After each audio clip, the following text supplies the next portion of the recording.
Hello and welcome to another episode of the Best You interview series. It's Gary here again. Thank you very much as always for taking the time to tune in today. And today I'm delighted to be joined by certified pathfinding coach Hillary Spiritos, who is here to discuss the work that she does with young adults to help them improve their chances of life and career success. And success means different things to different people, and that's something that we are probably going to talk about as we go forward. Hilary is the founder of Bat Outta Hell, who are dedicated to helping young adults pursue the lives they envision by building self-trust and discovering their potential. She conducts workshops on essential life skills such as leadership development, interviewing, resilience, and maximising your study abroad experience. Through her coaching, Hilary empowers young adults to navigate social media noise and societal pressures, encouraging them to listen to their inner voice and achieve their unique personal and professional goals. This process helps clients identify their values, overcome obstacles, and embrace their fears, ultimately leading to a fulfilling and more authentic life. Using her unique experience, Hilary offers her clients that unique in-between space to create and execute their life roadmap. When we chatted before, Hilary had offered up a near peer as what she calls as the in-between space of where she's at right now. And I want to talk a wee bit more about that because I love that terminology. And using that near-peer experience, Hilary brings years of experience as an academic advisor at NYU and Northeastern University, as well as a background in the corporate sector, both as an employee and as a freelancer. Very, very impressive, Hilary. Thank you very, very much for joining me today. Thank you for having me. It's a pleasure to be here and speak to you. I'm delighted to have you. So let's start with your journey thus far. Specifically, what sparked your passion? Like what experiences you had that sparked your passion for helping people of graduate ages navigate the complexities of their lives at that specific moment? Absolutely. So I think ever since I was a young person, I have always known that I wanted to be this type of person for other people. I remember I have always loved inspirational sports movies, and I remember telling my mom that I wanted to be the coach. And so I really just have always known that I wanted to be there for other people. Yeah. I think that also as a young person, I spent well, maybe not as a child, but when I was probably a young adult going through high school and college, I spent a lot of my time looking into the eyes of other people, trying to be the person they wanted me to be and trying to do or say or behave in whatever way that would make me successful to them or make me good enough. And I really veered off my path, and I really didn't engage with what I wanted and who I really was. And so it took me a long time to kind of get back to that. And so I wanted to kind of move those two things together and really help other people guide themselves on their journey and help them figure out who they are, what they wanted, what they're passionate about, what they're interested in from as a young adult, so that they can move through the rest of their life in living that life rather than kind of looking back when they're 50 or 60 or whatever, realizing that they were living someone else's life. Because that's, our worst nightmare. Yeah. Was there a specific moment where you realised that you were out of sync with who Hilary is and what Hilary wants? Was there that one moment, or was it an accumulation of different experiences? It really was an accumulation of different experiences, but it was also, one moment really does come to mind, and it's kind of, it might seem innocuous, but it really was just demonstrative of a bigger experience. So when I graduated college and moved into my first apartment, I couldn't figure out what I wanted it to look like and how I wanted to decorate it. And I just had it's just like a breakdown because I had no idea what my aesthetic was, and I had no idea what I wanted my life to look like. And it kind of was, it was just an example of how I didn't know that answer in any way. And, I had kind of gotten a little bit more clear as college went on, but it just entering the world, especially we go through life kind of all on the same pace, doing the same things at the same time for a long time. And then college is kind of the first time that we can kind of break free of those tracks. And then when you graduate college, you do so even more. And it can be a really challenging experience. It can be really exciting. It can be anxiety provoking. It could be thrilling. It could be, it's all of that. But yeah, I had a little bit of a wake up call when I realized that I didn't know who Hillary was. And Yeah. so that was kind of, it was unfortunate. It was not a great experience, but in fact, that was the impetus to kind of develop who I was. Yeah, yeah. With challenge comes growth, of course, Exactly. and sometimes the challenge is quite unwelcome, and it's not exactly what was on the cards, or certainly not in the playbook we were hoping for. Exactly. But if you embrace it with an opportunity to say something will come out of this at the other side, and there will be some level of newfound knowledge that I didn't have before, then that's what I try and teach basically anyone that will take the time to listen to me, quite honestly, about that. So in terms of how does that then manufacture itself or manifest itself is probably a better word to use in terms of your current career, and what does that look like and on a, if I could say, maybe a day-to-day basis? Sure. So the work really began really when I was at Duke University in undergrad, and I was an RA, and I really loved working with these young adults and helping them figure out who they are, what they wanted, what they're passionate about, what they're capable of. And then when I was an academic advisor at NYU and Northeastern, I realized that young adults were really looking for someone who was not parents, friends, or a therapist, because parents, as well-meaning as they hopefully are can't relate to the world of today necessarily. Friends, as well-meaning as they hopefully are, aren't objective, and they're not you.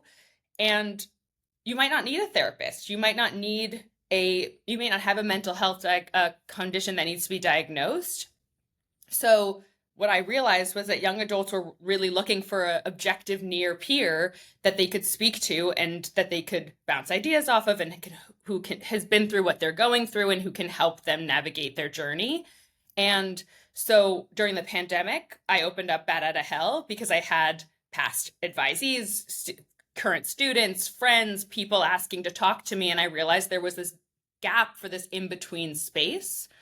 Um, and so my day to day is really just meeting with clients and meeting them exactly where they're at and helping them figure out taking the next step. And what I think is interesting about the work that I do and the way that I conduct my work is that I think that it's not possible to create the life you want to live and imagine the life you want to create without engaging in your inner child and understanding the relationship of your inner child and how it relates to yourself today, and how um, the fears, anxieties, and experiences that you had as a young person influence and impact and manifest in your adult life. So I think we often go backwards in the work that I do. We look back to make the most of like your life today.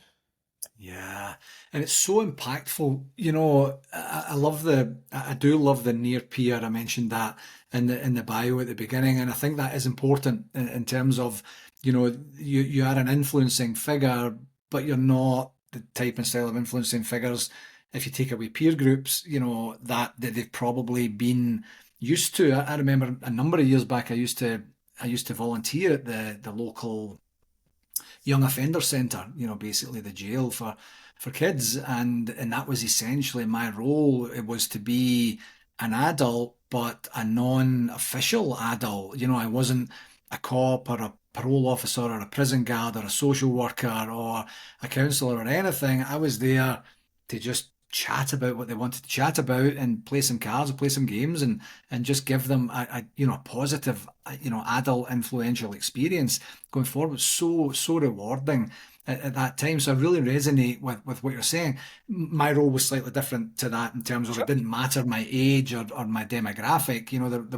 It wasn't taken any more or less seriously. But I do love the intentionality of saying I was there not long ago So I'm just a wee bit ahead of you. No, I'm not like, well, in 1984 when I was in your exact position, it's nothing like that. It's a case of saying I'm living in the same paradigm as you're living in. I'm living in the same technology Right. era that you're living in, and I have recent experiences that I can use as some sort of positive catalyst for a conversation at the very least. And I think it's something that, even with an academic supervisor or a career counselor or something like that, it's almost that, you know, but it's more intentional. And I think I love the intentionality part of that. And how much success have you seen with your clients in terms of providing that service for them as they navigate that very difficult kind of shoulder season of their life almost? Yeah, I think quite a bit, actually, a lot. I mean, I think that it really helps people realize that they're not alone. They're not, I think a lot of something that I hear very often from clients is that they're behind in that everybody knows what they're doing and they don't. And like everybody else knows what they're doing. And I think talking with me really helps them understand that that's not the case, that we're all trying to figure this out as we go along. And there's no such thing as having it figured out, whatever it is. And so I think one of the things that I do with my clients is really unpacking these stories that we tell ourselves that can really block our progress and block our imagination and block our ability to create the life we want to live and living our fullest, fiercest, most authentic life. And so in working with me, we break through and overcome those challenges, look at growth as a learning opportunity and learning look at challenge, sorry, as a growth and learning opportunity.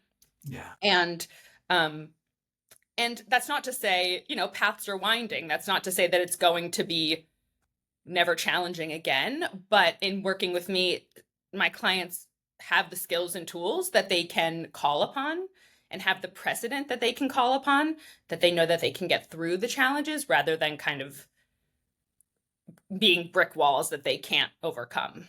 Yeah.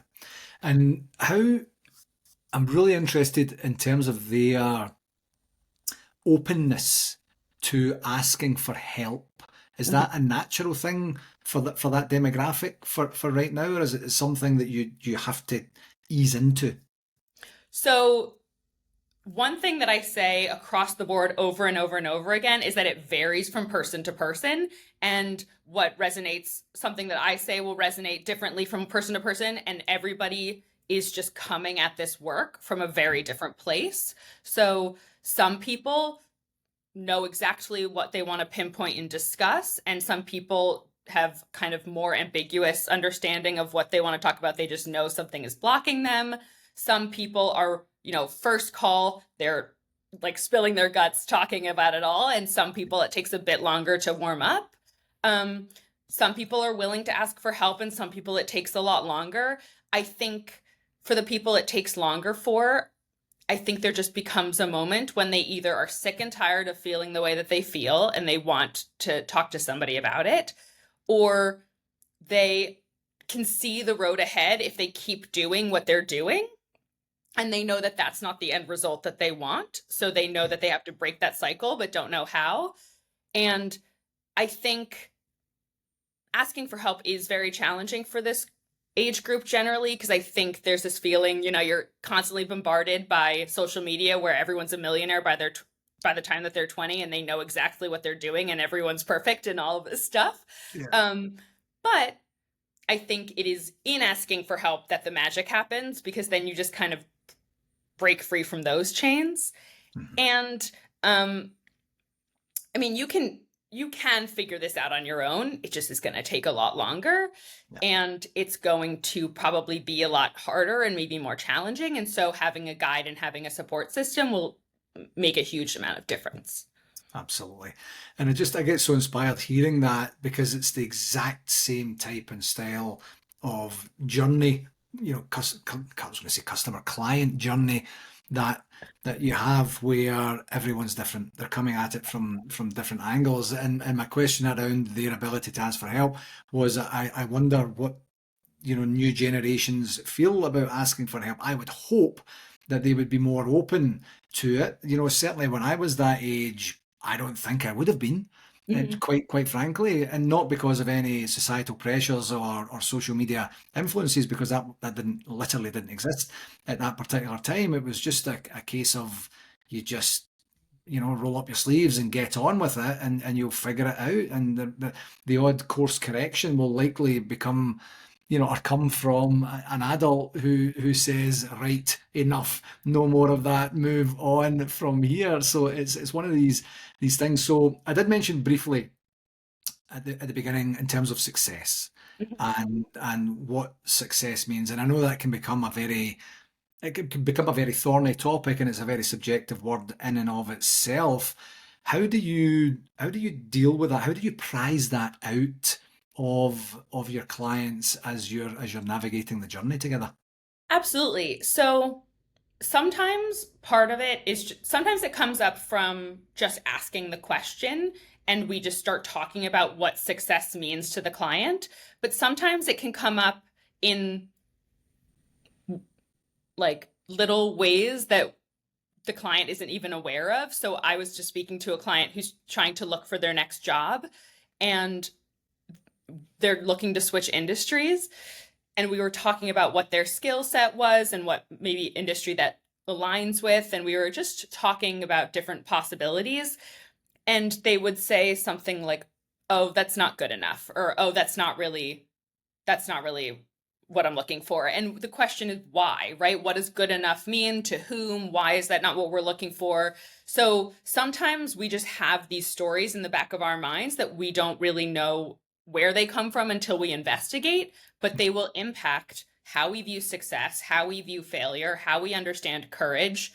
And I think it is truly important to break that down and really unpack that and recognize what those definitions are for you, because until you do that, that's another block that's going to stop you from living the life as you want to.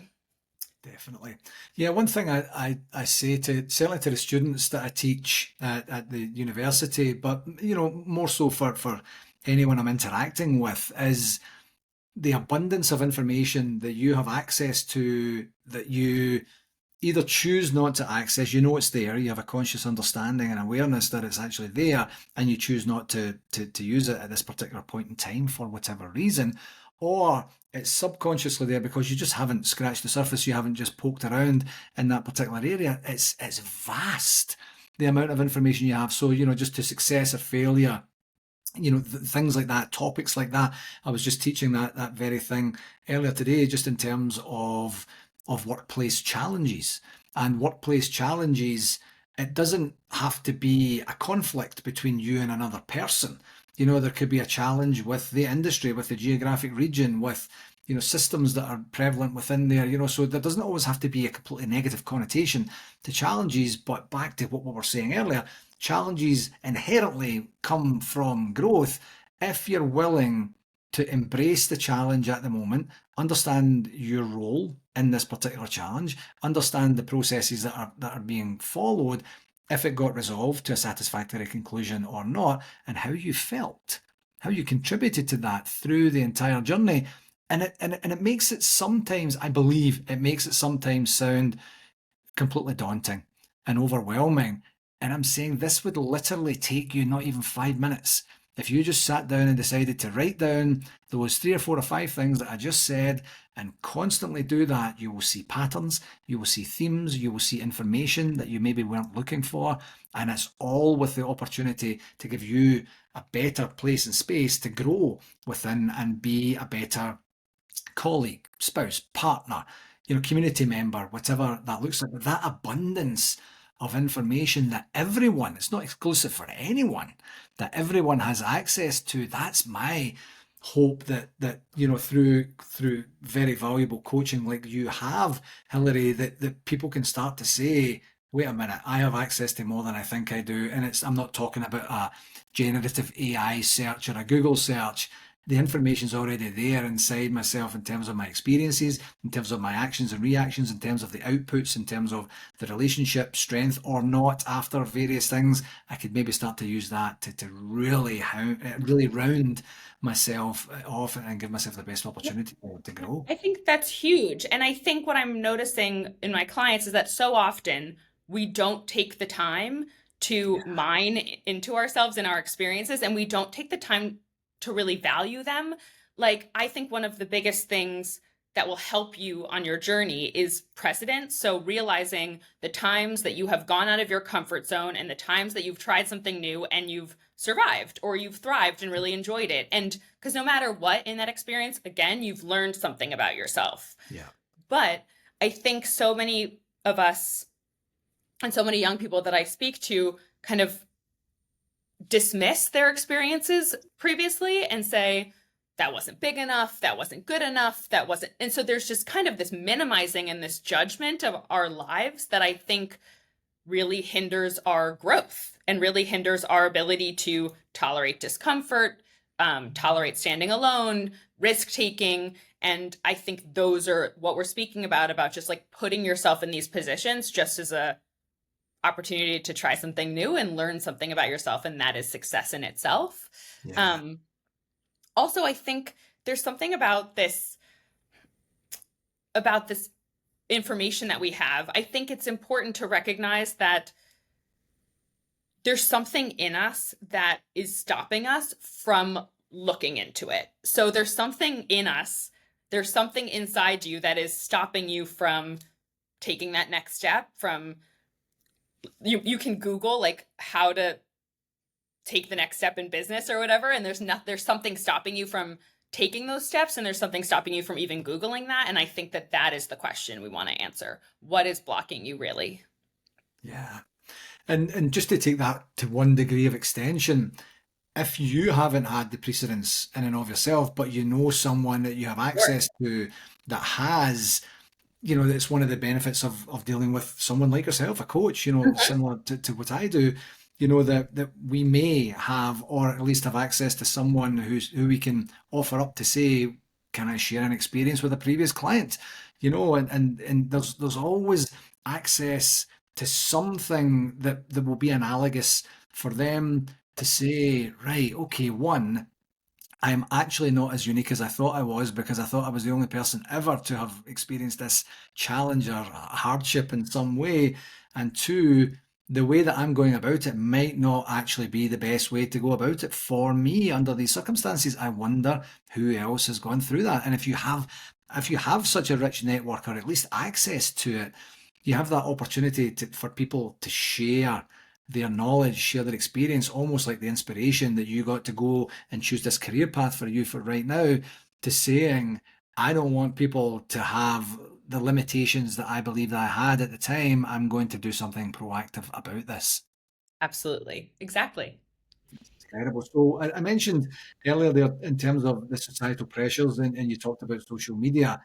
What's your opinion in terms of social media, and the impact it has on the client base that you're serving currently?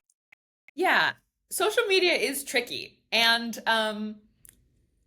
I think, again, there are so many positives to social media. I think I'm not saying that it should be banished. Um, but again, when you're scrolling through and you're looking at everyone else's perfect lives, and get you just get competition, and you feel like you are not living up to this. And so we want to, as best as we can, remember that that's probably not even someone's reality. That's probably someone's 20th take or something, or 20th photo. And you want to remind yourself that there's no such thing as perfect. And you also want to constantly like remember that someone else's life really has no bearing on your life whatsoever. So you just want to kind of remember, like, keep asking yourself, how much do you really want that to impact you? How much do you really want that to affect you? And I do think it's important to take breaks. I know that in this generation that is kind of born with the phone in their hands, I think it is seemingly more challenging for them to disengage. Um, but it is very important to keep reminding yourself and keep having this little voice in your head saying that it's not exactly, you're not seeing someone's actual reality. Um, and I think it's challenging, but it's important to kind of remove yourself from that every so Yeah. often. How is that taken when it, I mean, it's very easy to say, but when you're saying to someone, apply these your reality filters to what it is you're consuming. I'm very interested, exactly as you said, that they're literally brought up, almost literally brought up with a phone or a device of some description in their hand. So you're trying to almost rewire every single neuron in their brain. Yeah, I think some of them, again, everyone's different. Some clients and some people are more receptive to that and than others. But I do think that people recognize that it isn't an enjoyable feeling and this isn't an enjoyable experience Hmm. for the most part. And I mean, life in general is all about questioning the stories and rewiring those neural pathways. Nothing is going to have one time you say it to yourself and then you're finished, you're cured, or whatever that word is. So it's always going to be constant practice. And the question is, do you want to be the kind of person who sticks with something? Do you want to be the kind of person who chooses themselves and their mental health and their real life experience over someone else's? Do you want to be the kind of person who musters up the courage to move forward? It is really a question of how badly do you want this? Like, brick walls are there to show us how much we want something. Like, it's not easy. Life isn't easy, but it's the question of like making sure you are second guessing, like, oh, is that person's really life is really like that? Like, what does it matter to me? What bearing does that have on my life? Like, it's just reminding yourself to constantly like question these stories that we're telling ourselves. Yeah, absolutely. Curiosity. I know it's an often overused word in terms of coaching, to be innately curious as you move forward, but to try and instill that in other people to say, just question it, not to the point of annoyance where you're constantly questioning absolutely every single thing and holding yourself back as a result, but having that curiosity to say, how true is that? How true is that literally? How true is that for me? What, as you mentioned earlier, what bearing does that actually have on my life? And I thought one of the really poignant things that you said there, Hilary, was the fact that the acknowledgement of, I actually don't feel that good. I do this so often, and the majority of the experiences I have are, and I'll just say some suggestions here: disappointment, Yep. dejection, disgust in and of myself, whatever that looks like. And like, who would literally in their right mind want to do that on a regular basis? And it is addictive, right? So Yeah, it's maybe not even a choice at this point. It just reflects it. Like, but if but yeah, it doesn't everyone can recognize that it doesn't feel good. I yeah, also think, I have seen that this group of young people have struggle with connection and contact that they cannot control. And so scrolling through social media or texting are ways that they can control communication. Whereas if you pick up a phone or talk to somebody face to face, you can't control that person's response. You can't control when you respond to them. And that can be really frightening for this group of people, this young adult cohort. So I think it's remembering to put the phone down and practice that. That I think is an important thing to notice about social media is that it stunts that ability to create human connection, which can thus increase the loneliness epidemic, and it can just have these um, continuous ripple effects that will cause you to have some real challenges. yeah. And then imagining that everyone in your peer group is literally living the exact same reality at the exact same time. I wonder if human connection just means something completely different in 20 years' time than it does right now, where a human connection, the absolute rarity is that you have an in-person interaction with someone and you think, wow, that was monumental. I haven't done that for years. And everything else is in some way separated. You know, there's distance created through Yes. technology. Totally. But similarly, as we were talking about how social media makes you feel, it is interesting how generally, usually you come out of person to person contact and you just like are on a high. You feel Yeah, really good. And that is just a really interesting thing to learn that you actually that creates endorphins. That makes you feel like you're accomplishing something. So yeah. that's just an interesting dynamic. Yeah, absolutely, absolutely. So, in terms of the workshops and such that I mentioned during your bio, they cover a variety of different topics: leadership development, resilience, and such. How do you do bespoke workshops? How do you tailor them to suit the unique challenges that today's graduates would typically be facing? I think yes, I do. I create workshops to depending on what the organization and the clientele are looking for and need. Um, Again, as a near peer, as a young adult in the world today, I am intricately aware of the possibilities, challenges, obstacles, thrills of the world of today.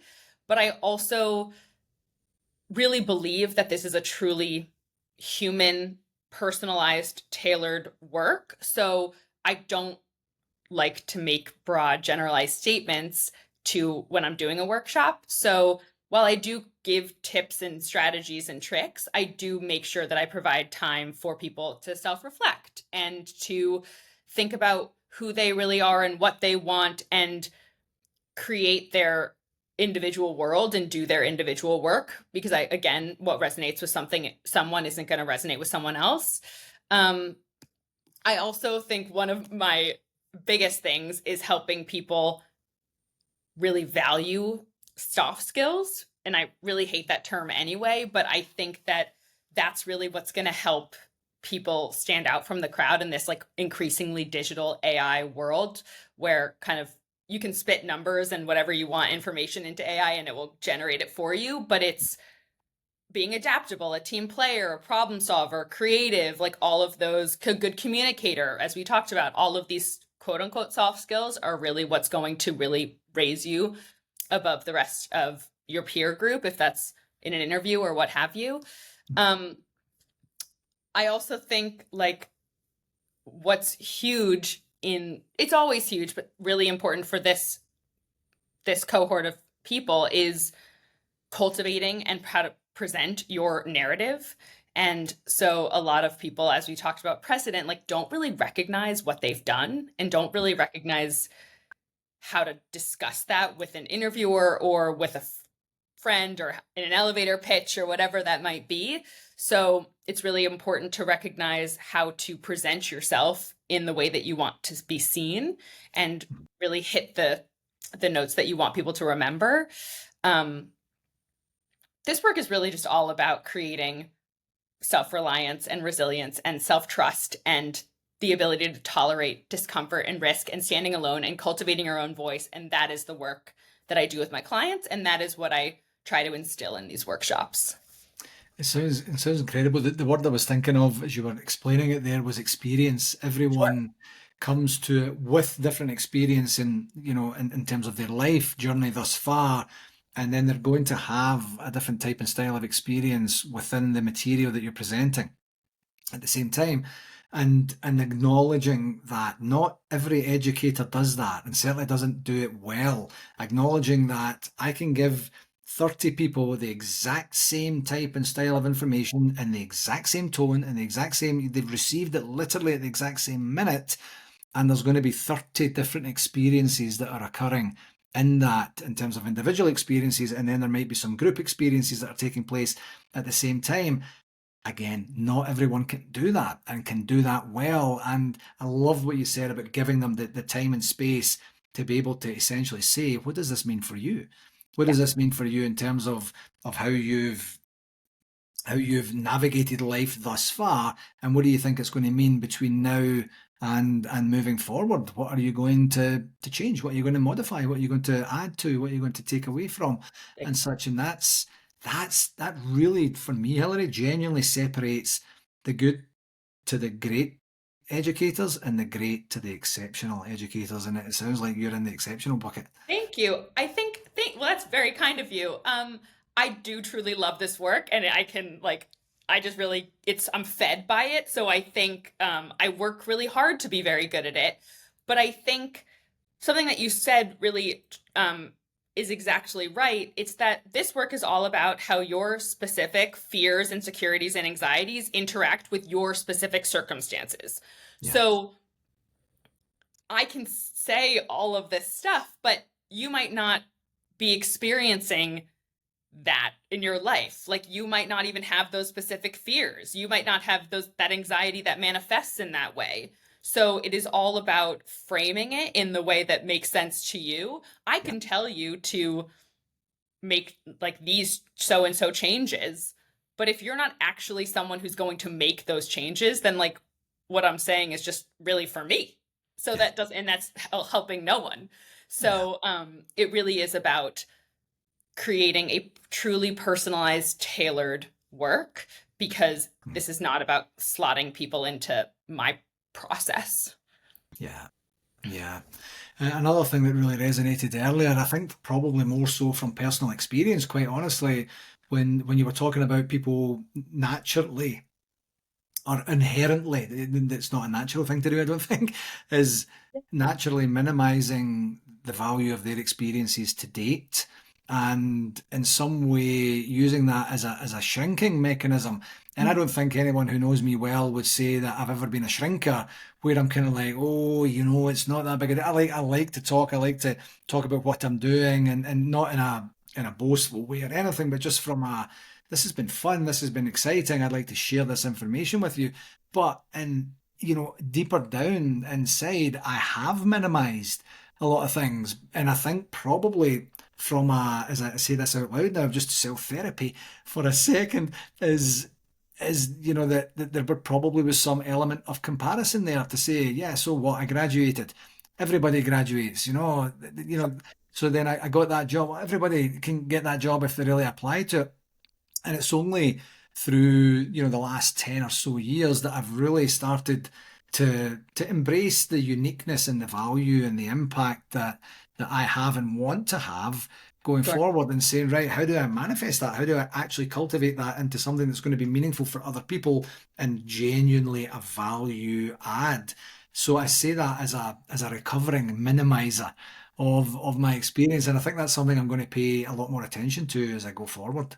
That's wonderful. I mean, I think it's something that I actually say to my clients well, it doesn't need to be a regular basis, but it does whenever I say it, whenever it comes up, is, do you think that everyone around you is doing this? Like, do you think that everyone around you is applying for this many jobs? Or do you think that everyone around you worked this hard in university or got this or did this or whatever? And generally their answer is yes.